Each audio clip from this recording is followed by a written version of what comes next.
Couples therapists, without breaking confidentiality, what are some relationships that instantly set off red flags, and do you try and get them to work out? One partner says they're seeking your services to help them determine if they want to stay together. The other partner says they're seeking your services to make it so they stay together. Then it's about highlighting the points and allowing the person who is on the fence decide what they want, since the other person knows. That's so depressing, just waiting for someone to decide if they want you. I'm not a therapist, but my therapist straight face told me that there are worse options than divorce. Got divorced and it was the best thing that happened to me.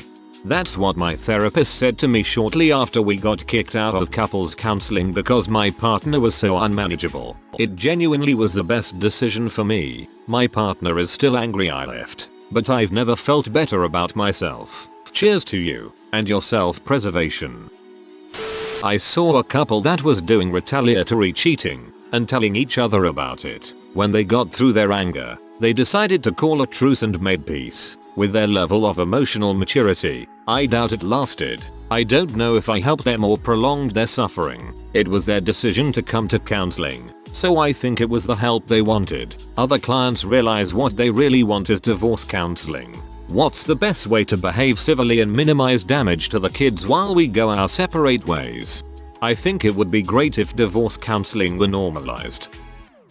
People who approach therapy with the idea that they must convince the therapist that they're right and their partner is wrong. Almost like they're complaining to a parent or boss to have them sort out the problems.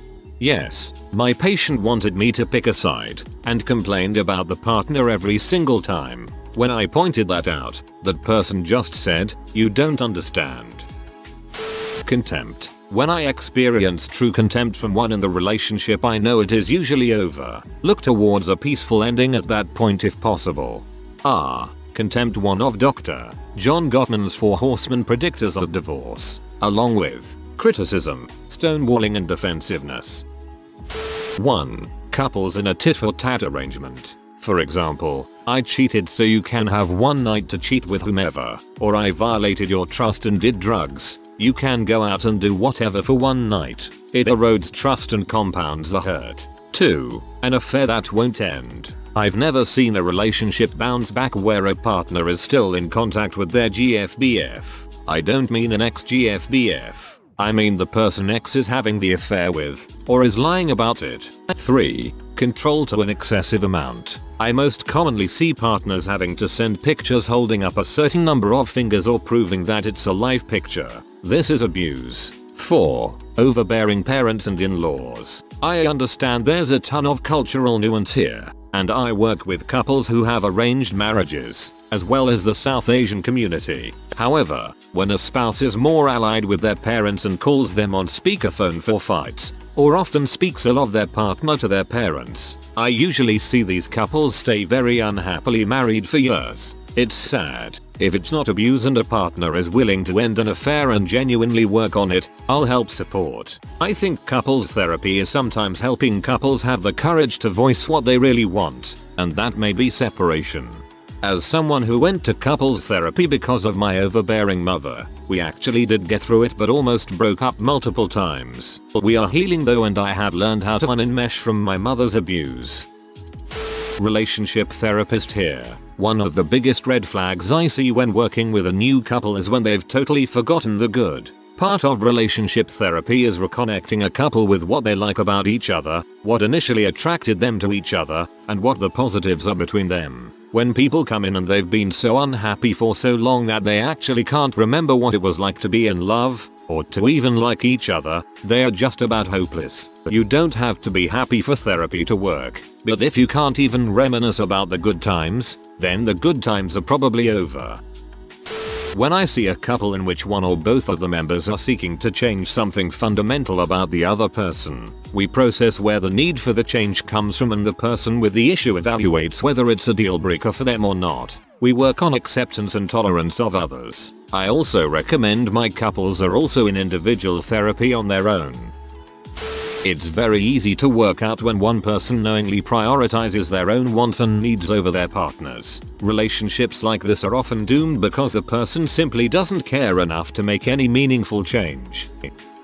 Not my client. but I had to watch as my own roommate dealt with her fiance. He was A. controlling her physically, activities, financials. B. continuously dismissing her feelings, assessments, opinions. Fiance would revert to baby talk, speaking to roommate like she was an uneducated child. Daddy knows best type of gaslighting garbage. C. trying to hide his narcissistic tendencies behind his good church boy exterior. This was all happening in my condo while she was waiting to move out and marry him. I usually tried to stay out of their issues, but one afternoon I softly encouraged her, saying I agreed with her an argument I'd witnessed earlier in the day. She came back that night after the fiancé convinced her that I was jealous and was trying to break them up so I could have him. She barely talked to me again until she moved out. Sadly, they did get married, have 2 kids, and she's a completely isolated stay-at-home mom. I don't even want to imagine what it's like for her at home. A guy went through this with a roommate as well. Her boyfriend was emotionally abusive and angry. Finally, after months of hearing her complain about him, I told her I was no longer comfortable with him coming over if I was home. She got so mad at me she immediately moved out and into his house that very day, and we never spoke again. Makes me really sad, but I hope she's out of that situation now. Someone else's response made me think of this one. When a partner raises objection to meeting with me individually. During the first session, I share that during assessment I like to meet with them both together and once each individually. Occasionally I'll have partners who suddenly become very critical or suspicious about this, asking why I do that, and is it ethical, and the classic "I've never heard of a marriage counselor doing that before." It goes beyond curiosity or simply inquiring about practice. There is an incredulous and almost panicked tone to it, and sure enough, every single time, they turn out to be some variation of controlling, manipulative, abusive. Edit. Just to clarify for a few of the comments, I'm not talking about doing concurrent, ongoing individual and couples sessions. This is just a one-off individual assessment session. My first 3 sessions are usually 1. Couples session, 2. Partner A individual, and 3. Partner B individual. After that we are typically only as a couple, unless another one-off is needed for further assessment down the road. If needed, I refer out for ongoing concurrent individual or pause for more intensive individual. And thanks for the silver and awards. This makes a lot of sense. It's like they are scared of not being able to control their or someone else's image if they can't be in the room with them. I was in couples therapy. At the end of the first session, the therapist asked us to say one nice thing about each other. I went first, said something nice about him. Therapist asked him to say something, and he replied, "My mother always told me if you can't say something nice, say nothing. So I'll say nothing." Felt so sorry for the therapist. And yes, that's when I started planning my exit. I am now very happy in a new relationship and my revenge is to be living my beat life. Very happy now. All hail the beat life.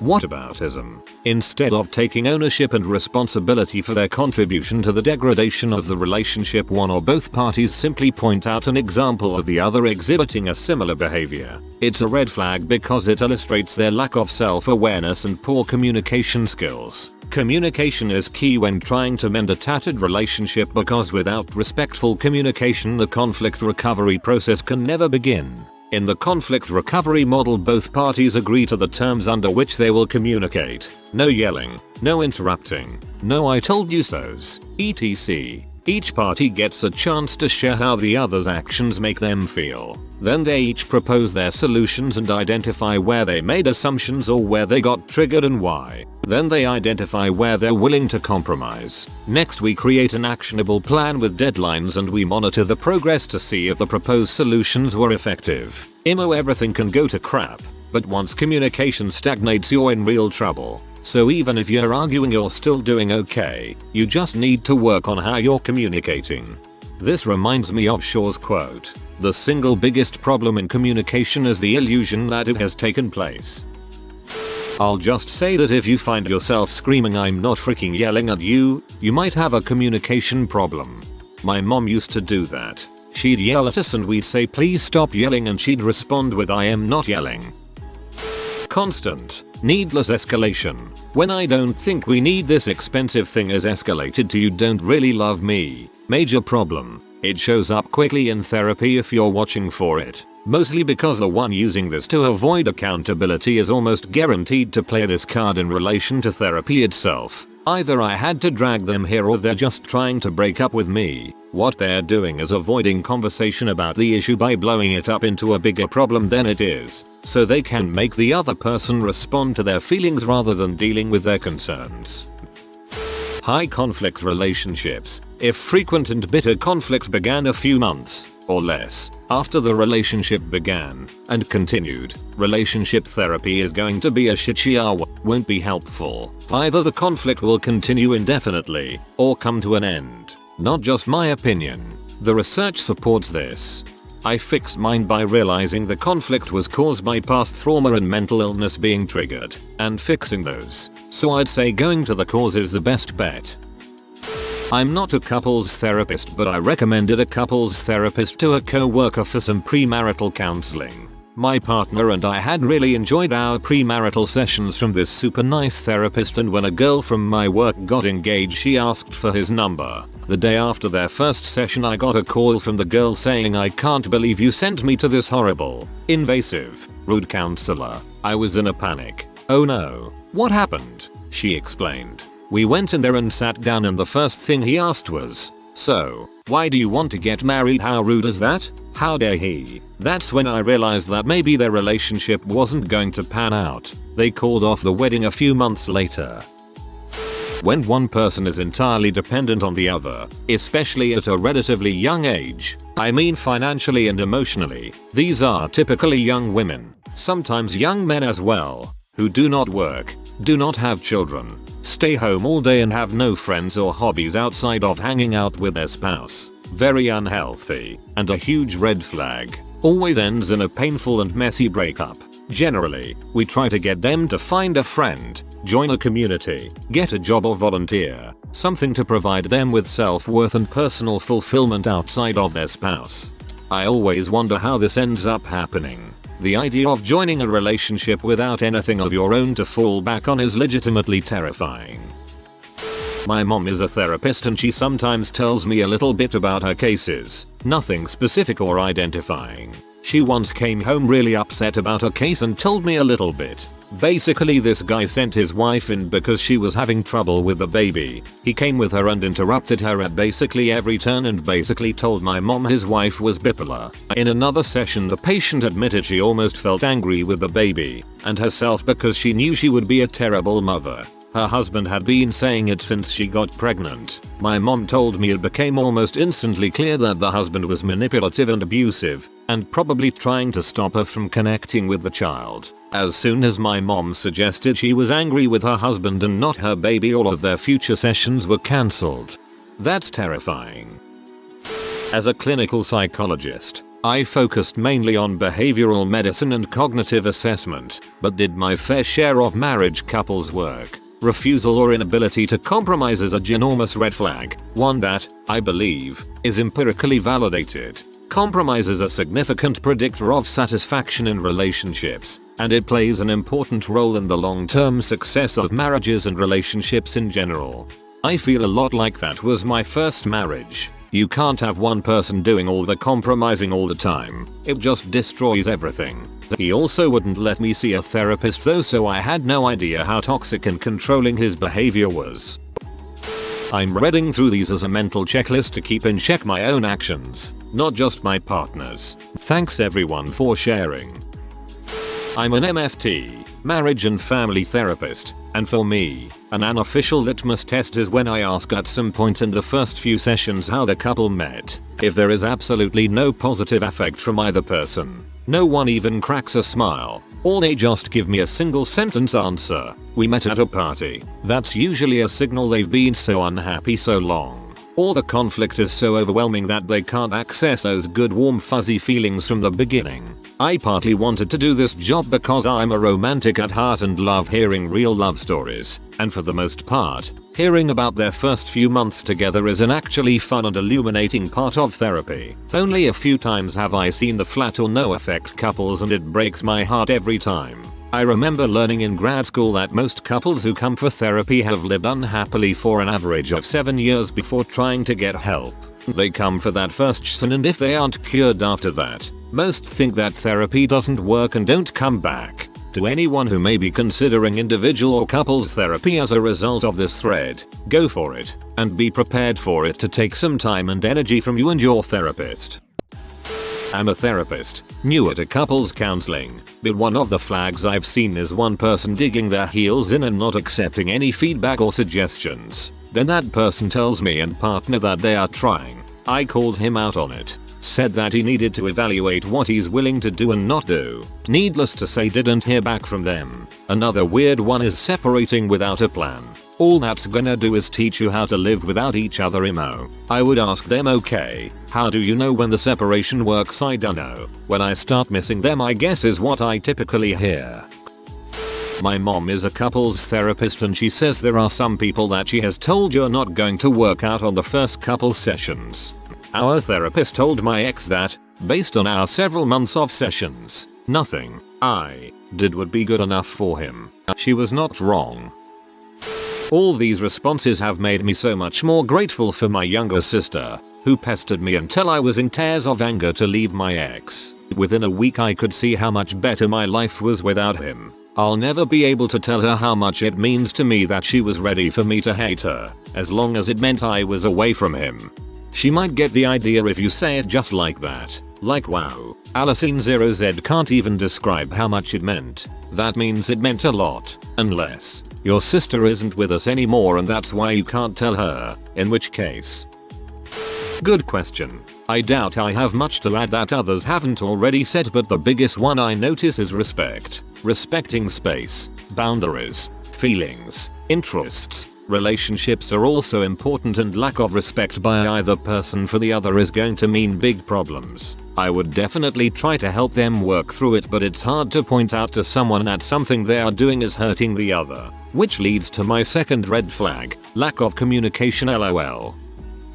Obligatory, not a therapist but my own experience in therapy. My wife and I, separated now, went to couples counseling where it was a husband-wife counseling team. I thought that would be great, since it may help us open up more having a member of both sexes there. My wife was hesitant about couples counseling, but agreed to try it. We had our initial session together and it was cold and difficult, as expected, and my wife said she still wanted to leave, but they convinced her to try a few more sessions to see if anything clicked as we opened up. We had an individual session the next time, and I thought it went fantastically. I gained a completely different understanding of intimacy, not sexual, but emotional and relational, and I was jazzed to start working at putting it into practice. My wife came out with tear stains and sat in her car crying before she finally left for home.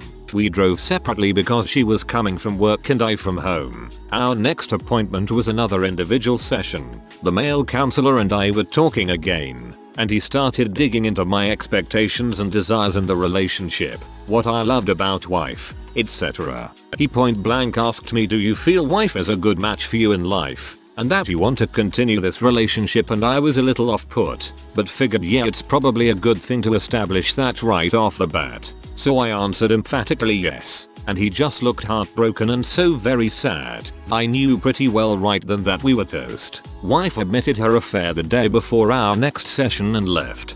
The ending was difficult to read. I'm sorry to hear that. Just remember, her affair isn't a reflection of your value. Hope things are moving in a better direction for you.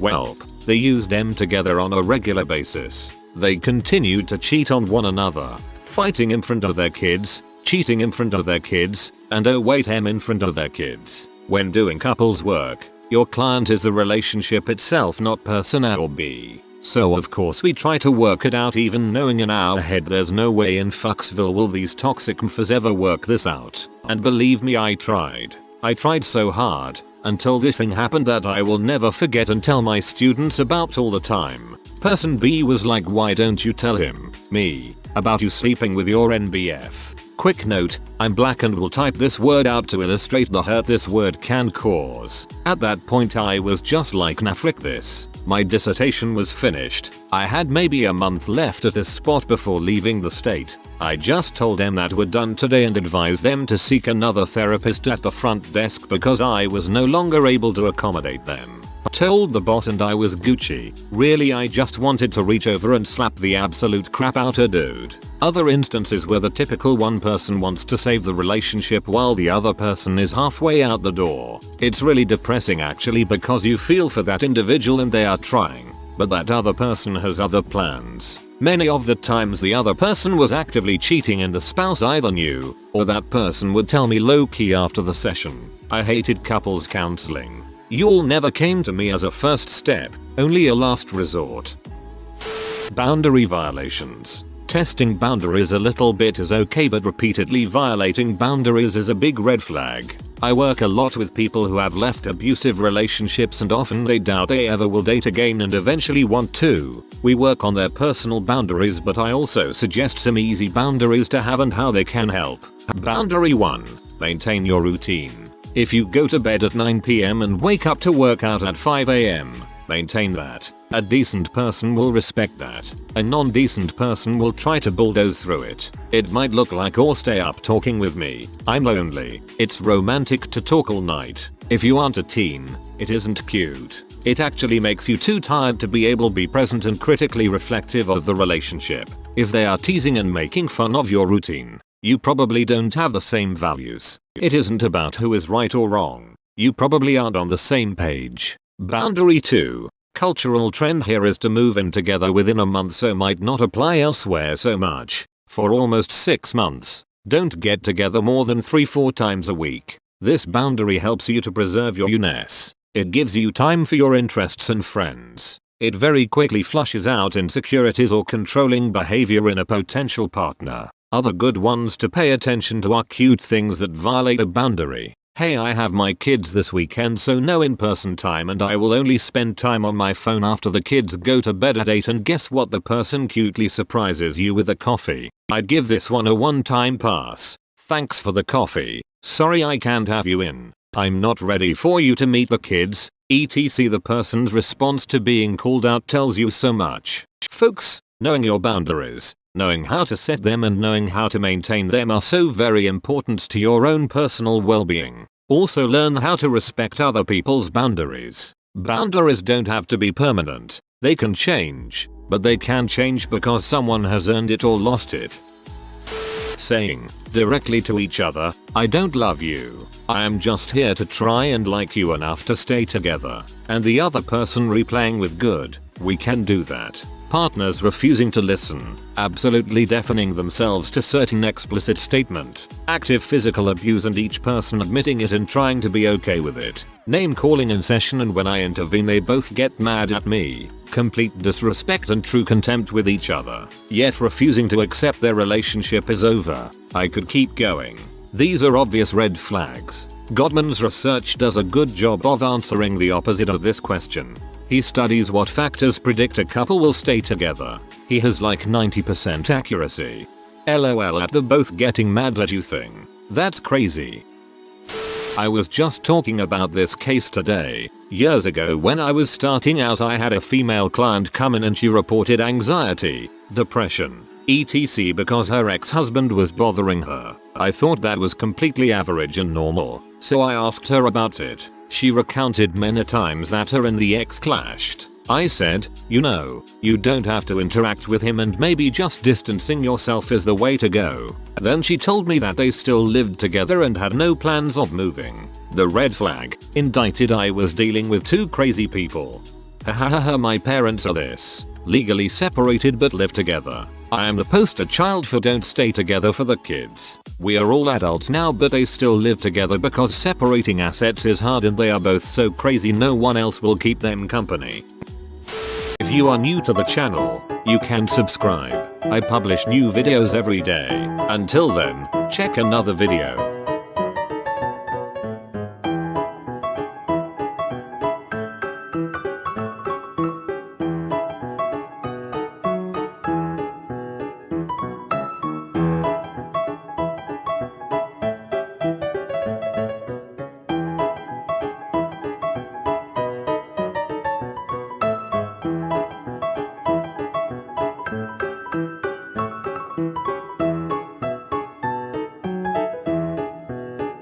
Bye for now.